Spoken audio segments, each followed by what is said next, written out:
tayo ng ating ulam for today's video. Ulam for today. So, more on gulay na naman tayo. Ayan. Meron na naman po akong binili doon sa Pleasant na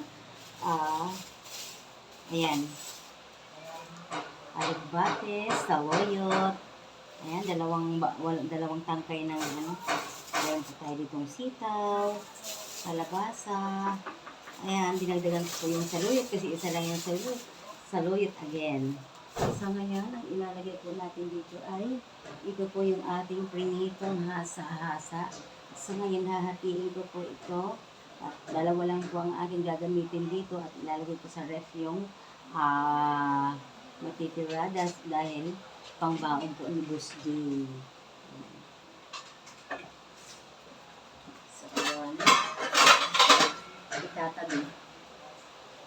Itatabi na po natin yung tatlo kasi baka biglang mawala pa dahil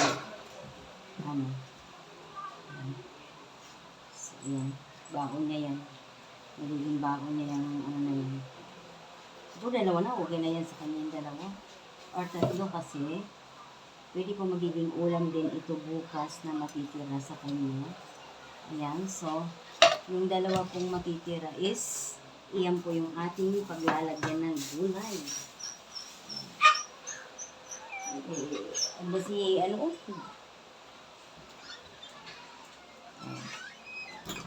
Habang po niluluto natin yung himayin po natin yung ating mga talbos dito.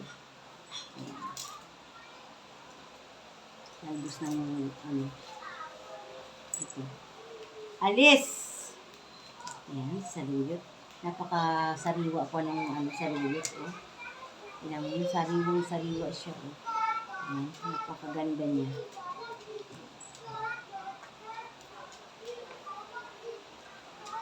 Hindi na ako bumili ng malunggay. So, enough na siguro to. Yung 4 na tali na ito, tsaka sitaw at tsaka kalabasa. Ayan, diba? Ang galing kung Ang luto ko po nito is papukuluan ko lang po siya sa tubig. Ayan. Tsaka titimplahan ng enough na, tapos na, diluto na. So, ayan, itong inuna ko tong yung saluyot muna. Tapos isasama ko dito siya sa sitaw, yung saluyot, sitaw at saka kalabasa. Magkakasama silang unahin kong lulutuin. So, bali yung ating alugbate is huli na po natin siyang ilalagay. So, pagluto na po ang lahat. Ayan. Kung gaano kamahal yung kalabasa, 15 pesos.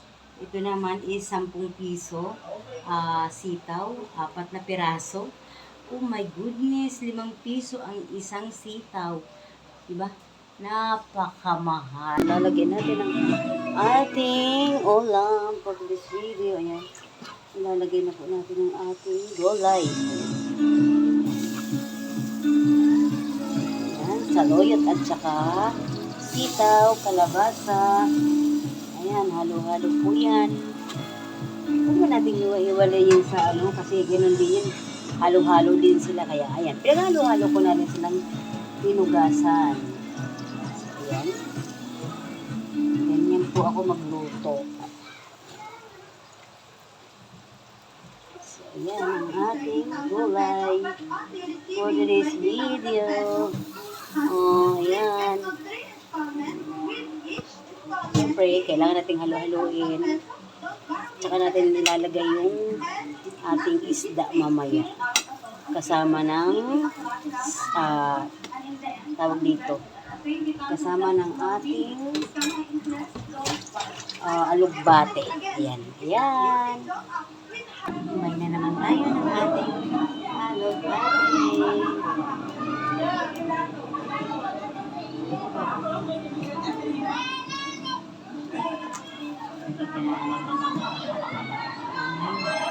Lagay na po natin yung ating fish. Ayan. Yan, lagay natin. Tapos ilalagay din po natin yung ating tawag dito, alugbati. Yan, yung alugbati natin, ilalagay po natin.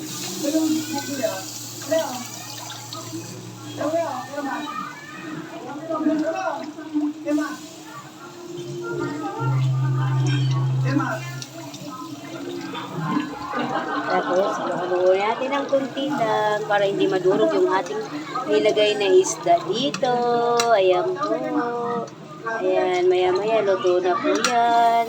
Kunting kulo-kulo lang po yan. Ayan, enough na po siya para sa ating all for today's video. So, wala pa po akong sinaing. Magsasaing pa po tayo. Ayan. Ayan, mga ano, ayan. Ayan.